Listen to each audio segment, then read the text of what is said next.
Hey everyone, it's Nate, and welcome to Panther Hot Ones. I am here with Mr. Blyweiss. and today we're going to be trying the hottest wings in front of us, and I'm going to be asking you questions about your day-to-day life.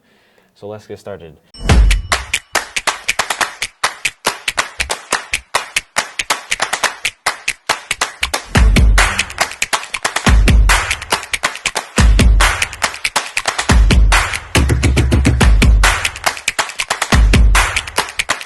First wing is the Habanero. So, my first question I want to ask you is, what was your favorite food when you were growing up? I always had ice cream after dinner, so I was a big dessert fan. I was a big fan of mint chocolate chip ice cream. This is actually really good, by the way. It is, actually.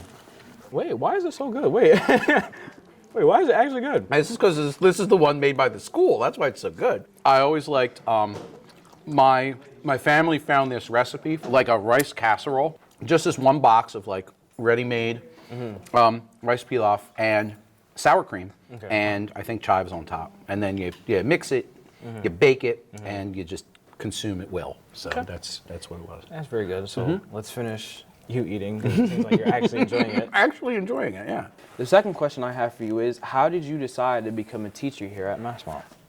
Well, So wait, before you answer the question. oh wait, are we gonna do trying 6 questions? Yeah, six? we're trying like well. You know, I mean, to help you out, we don't need to try it. Yeah, I can just. I need to try it. I can ask a question. I think this is my 7th year here at Mastbaum, I want to say. It's longer than any other school I've been at. I used to teach graphic design at Martin Luther King. Yeah. And there weren't enough kids taking my course there. So unfortunately, that program had to get cut. I came here. I was doing a lot of the college and career stuff. I was supporting the CTE students who already had a graphic design teacher. Yeah. With like the portfolio stuff, or our graduation portfolio. And then a couple years ago, that graphic design teacher moved on to another position. I moved up, and here I am.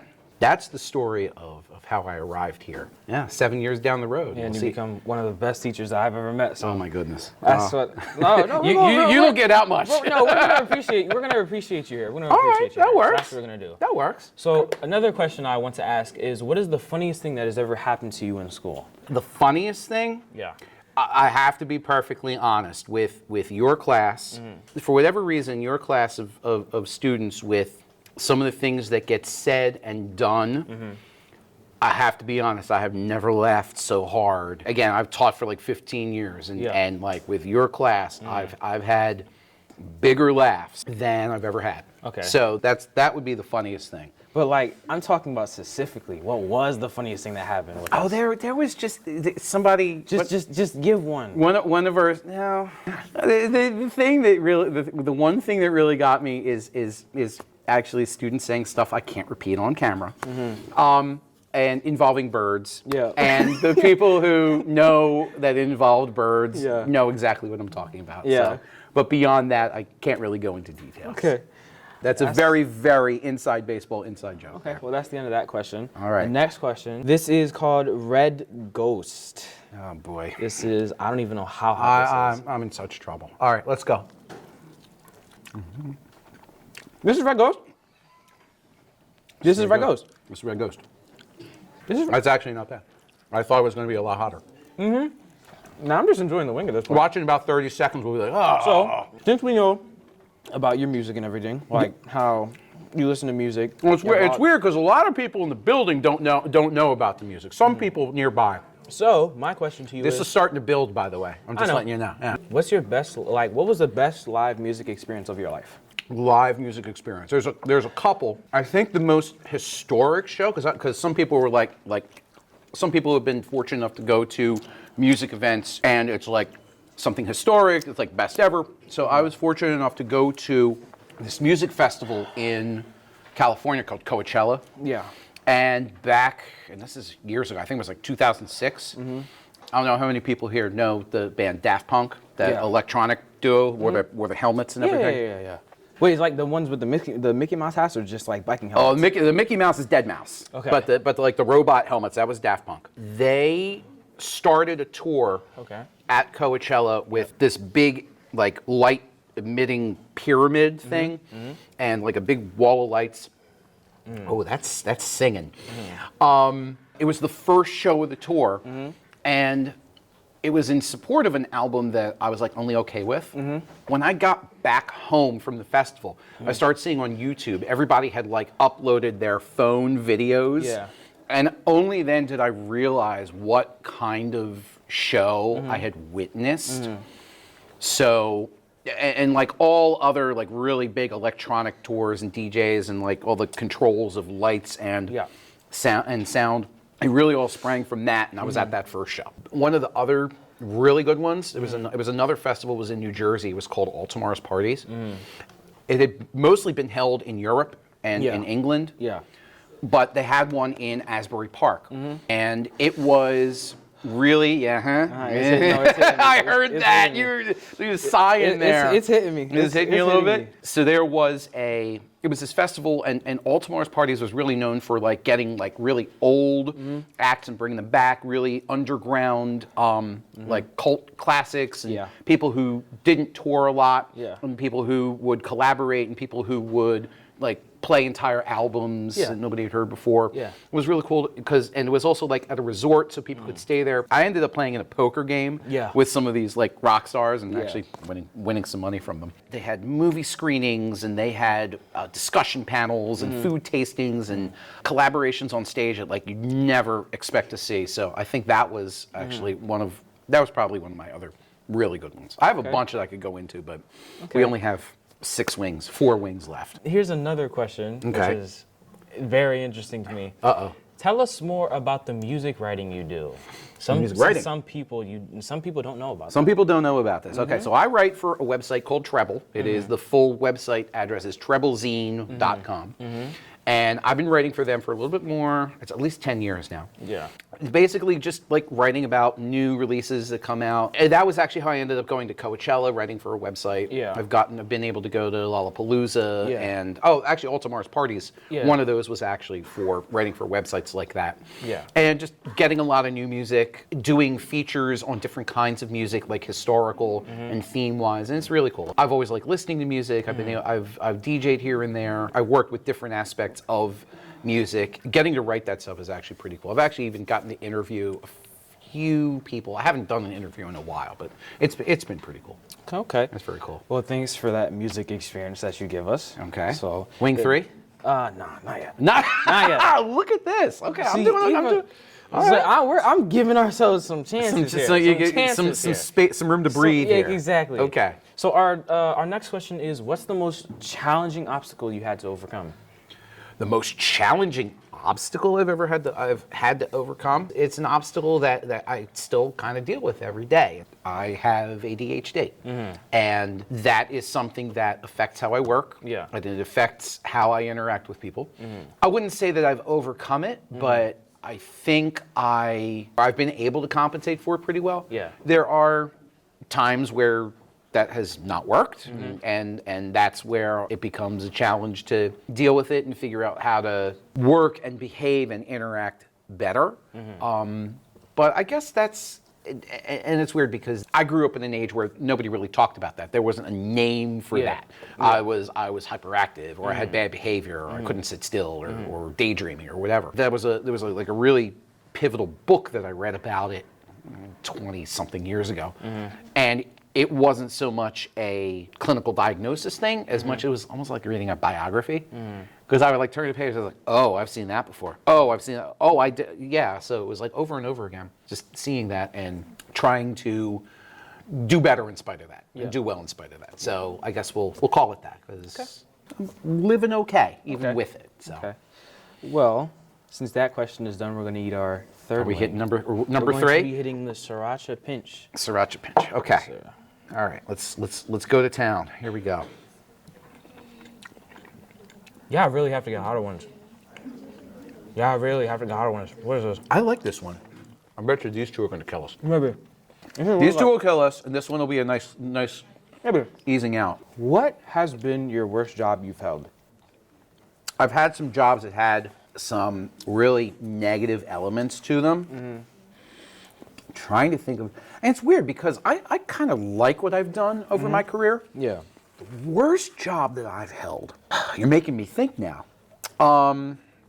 See, if this was a hotter one. If this was a hotter one, I'd be like, oh, yeah. I was in a job in book publishing. It was one of those. It was like a website or like a van. They call it a vanity press, where if you have a book and you want to get it published, you don't have to go to a big place like Random House or Penguin or anything like that. You can take your content to this company and they will publish the book for you. They will print it. They will give you a dozens or 100 or 1,000 copies or whatever. Yeah. They will sell it on their website. They will give it to you for you to sell. Great concept. Something I was interested in. Suffice it to say that their business model and their success was not so successful. The rug basically got pulled out from me and from a whole bunch of other employees, and we were not long for being employed when we expected to be employed. Yeah. I'll tell you why that was the worst job, because I actually moved to be closer to that job, and then that job went away, and I was like, well, what am I going to do now? Yeah. So, so we'll call that the worst job. We're gonna hit up with another question. This was much more chili. No, it says chili sauce, but Okay. we're gonna hit you with another question. Okay. What sports figure did you grow up rooting for and that you root for today? It's weird because hockey is my favorite sport, but I grew up as the Phillies were just starting to get powerful in the late 70s and the 1980s. So I was a big Phillies fan. So I was down with Mike Schmidt and Pete Rose and Steve Carlton and all those people. That's probably who I would answer right off the top of my head for when I was younger. I mean, I'm still a 4-for-4, 5-for-5 guy nowadays, but I like all the big stars. I mean, I like Bryce Harper, I like Jalen Hurts, I like Joel Embiid. I want to see Joel Embiid get a ring. He's overdue.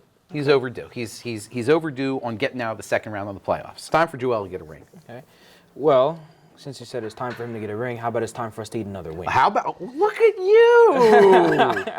You're a poet and you don't even realize it. Okay, so we're going to be eating the Reaper. Oh my goodness. So I don't know if it's hot. So Kevin's fire sauce with the Reaper. I've heard that Reaper peppers are supposed to be pretty strong, so. Okay.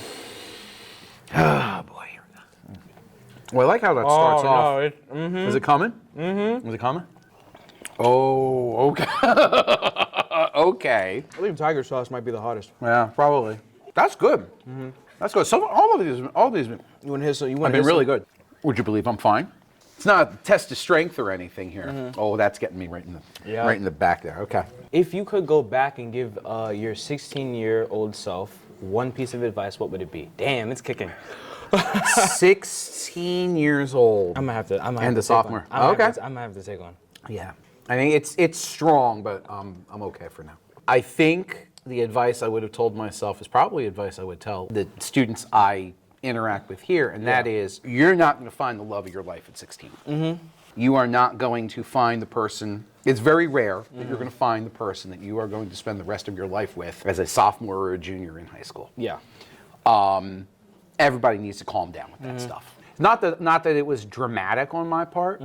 People get heartbroken at this age, and they get heartbroken very easily. If you're starting to find stuff out now about who you are and who you want to be with, just understand that it's way too early to be dramatic about that stuff, because you're young. You got a lot of time to figure stuff out. That's honestly great advice. We'll do that. I would take it too. We'll work with that. This is hanging around. So, I'm not gonna lie. Yeah. This one's hanging around. This might be the beast so far yet. We're eating tiger sauce. We're eating the tiger this might sauce. be the hottest one. What is a superpower you wish that you had and why? Okay. Flight. I'm not a very good flyer. When I go on vacation or when I have to go somewhere. Our family was coming home from Disney World when I was 13. And we hit a pocket of turbulence. Back in the days before planes could actually avoid that a lot. Yeah. We had a pocket of turbulence. I think we dropped somewhere between 500 and 1,000 feet, zip. Damn. And my stomach was up there. I just left everything behind. And it was weird because there was no warning. Yeah. It seemed like a very nice flight, very calm flight. And I had been on planes before. Yeah. And the flight down was fine. Coming back up, we hit that pocket, and ever since then, I have been like, what's happening? What's going to happen next? I got to know what's happening. And if I could just fly myself, then I wouldn't have to deal with that nonsense. It just makes stuff a lot easier. Yeah. Makes stuff a lot easier. So flight. Yeah. So there we go. Unfortunately, I can't give you the pleasure of taking another one without eating one, so we're gonna eat the last one. We're gonna eat the last one and go with final questions here. All right. Yep. And honestly, I think the Reaper was the hottest one that we had here. Yeah, number 4 I think was the beast of it all. You guys need to create hotter sauces. Come on now. You know, I want people to suffer. I don't care. Get some hotter sauces. You're I'm a sorry. bad man wanting people to suffer. In my heritage, us Haitians, we don't care. We don't care about no sauce. You eat a sauce, you eat it. That's how you do it. If you burn, you burn. So last question I actually want to ask you is, what is your most important? What is the most important lesson you've learned over your career? Most important lesson? Think I've tried to do a lot better when it comes to empathy. When it comes to trying to understand, I think the phrase is, everybody's out here fighting a hard battle. Yeah. You never know what's going on in another person's life. Yeah. You could like see somebody do something and criticize and like think about like criticizing them or something, but you can also try to think about why they did that thing. Yeah. What underlying reasons there were, what things on the outside were causing them to do that thing. So I think empathy towards like, and I think about that as like empathy towards like coworkers, empathy especially towards students who may have something going on that we have no idea what's happening, and maybe they're not being forthcoming or don't want to talk about it, or it's serious and it's affecting what they do in our classroom, it's affecting what they do in the building, it's affecting what they do outside. Okay. So I think just trying to understand a little bit better that everybody's fighting a hard battle. And we may not know what that battle is, but we have to try to understand that that's going on and think about how we react to people because we don't know what's going on. So I think empathy would probably be the big lesson. Okay, well, those are a good set of questions. Thank you for that. Okay. So, thank you for rating the hot sauces. How do you feel? To be perfectly honest, I can't feel my lips right now.